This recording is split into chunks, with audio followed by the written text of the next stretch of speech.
Meus irmãos, a paz do nosso Senhor e Salvador Jesus Cristo.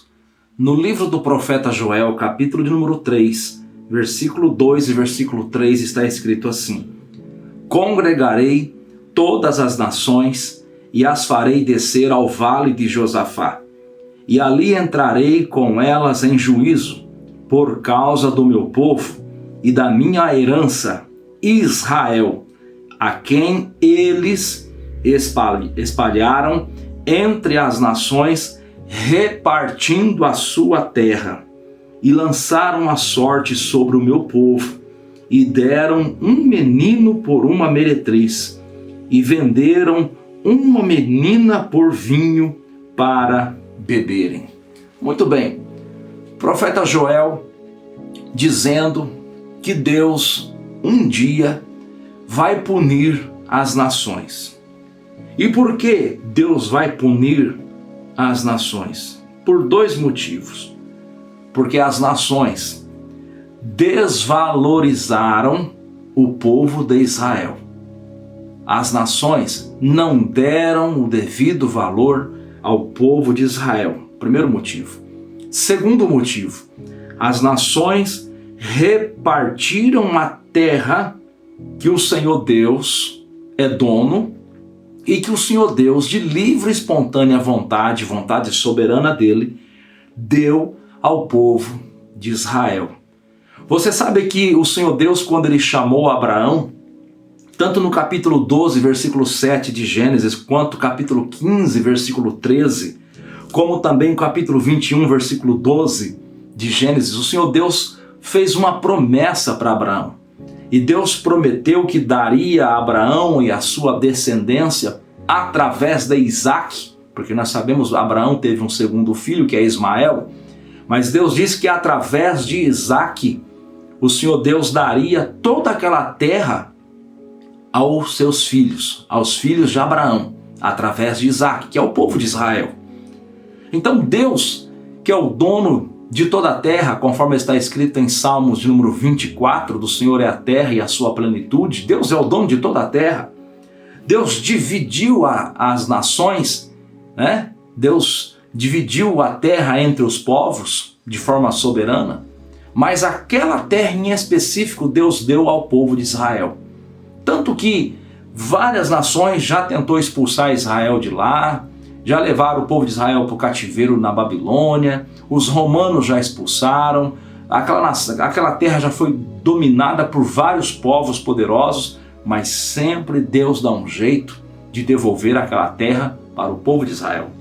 E agora nós estamos tendo essa questão da guerra entre Israel e o Hamas, um grupo palestino, um grupo islâmico palestino, um grupo extremista palestino, que em 7 de outubro do ano passado invadiu os territórios de Israel, matou cerca de 1.200 pessoas, entre elas mulheres, crianças, idosos, violentou várias meninas, várias mulheres e levou cativo, levou prisioneiro, sequestrado, aproximadamente 300 pessoas.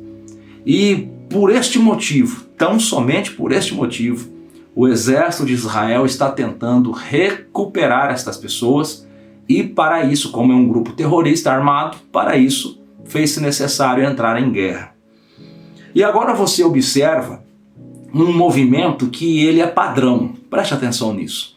Todas as vezes que Israel é invadido, que Israel é atacado, Israel revida, você pode estudar, você vai ver que Israel não tem um exército de ataque.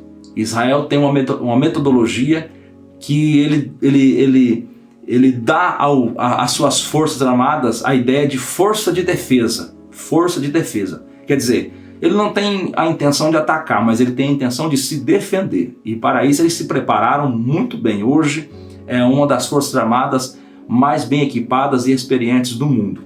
Então quando ele é atacado, ele revida aquele ataque. E nesse caso, ainda tem cerca de 150 pessoas que estão nas mãos dos terroristas. Muitas delas, sem dúvida, já estão mortas, mas o corpo dessas pessoas estão sob domínio dos terroristas. E Israel quer esses corpos de volta, para enterrar, para dar um enterro digno, para entregar para a família ter de certa forma, um certo conforto, um certo consolo de ver o corpo, de enterrar o corpo, enfim, é uma situação complicada, né? Mas sempre que Israel é atacado, ele revida. E é interessante que as nações do mundo, os poderosos, os intelectuais, os formadores de opinião, eles não conseguem, talvez nem sequer tenham o interesse de proteger Israel dos ataques. Israel sempre é atacado de forma covarde, sempre. E esses poderosos nada fazem para proteger Israel. Só que quando Israel está revidando a este ataque, aí os poderosos, aí os artistas, os formadores de opinião, eles entram em cena para dizer que Israel é mau, que Israel está fazendo um genocídio, que Israel está matando crianças inocentes, que a guerra tem que parar. E é observado ao longo destes quase 80 anos da existência do novo Estado de Israel, que em todas as guerras isso foi um padrão, isso aconteceu. Aí Israel é forçado a parar o ataque, e aí aquele grupo inimigo de Israel tem um espaço de tempo para se preparar novamente para um novo ataque, para ganhar fôlego, se armar novamente, se reorganizar para um novo ataque. Isso é um padrão, todas as guerras de Israel aconteceu isso. E ontem, aqui no Brasil, um grupo de intelectuais de esquerda fizeram uma carta e mandaram para o presidente Lula, que também é de esquerda, que é amigo de terrorista, que é amigo de ditador, que é um antissemita declarado, que não gosta de Israel, não apoia Israel, que retirou essa semana o embaixador brasileiro em Israel, um ato que dentro da diplomacia é quase uma declaração de guerra. É como se alguém estivesse dizendo: eu não sou mais teu amigo, eu sou teu inimigo. Tirou o embaixador brasileiro de lá, que está fechando as portas do Brasil para o povo de Israel, que fez acusações gravíssimas contra Israel, que não moveu nenhum esforço diplomático para recuperar o brasileiro de origem judaica que foi pego pelos terroristas, e esta semana veio a se saber, ele foi assassinado, o seu corpo foi encontrado. Escreveram uma carta para ele, dizendo que ele deve romper totalmente as relações com Israel e abrir caminho, ser como que um dos primeiros presidentes a fazer isso, para que outros venham acompanhar, para que outros venham seguir. Muito bem. O antissemitismo, que é o ódio contra Israel, é uma coisa demoníaca, satânica.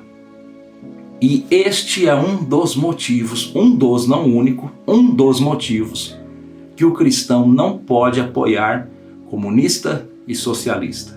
Comunista e socialista, ele sempre foi inimigo de Israel, historicamente, sempre foi inimigo de Israel. Inclusive judeus que têm essa ideologia política se colocam contra os interesses de Israel e a favor do interesse da ideologia. No Brasil nós temos judeus que é contra o Estado de Israel, porque ele tem ideologia comunista ou socialista. Então o cristão que entende pela palavra de Deus que Deus tem um propósito com Israel, que Jesus vai voltar para governar o mundo a partir de Israel, que o próprio Jesus Cristo viveu neste mundo como judeu, Jesus humanamente falando, ele é judeu.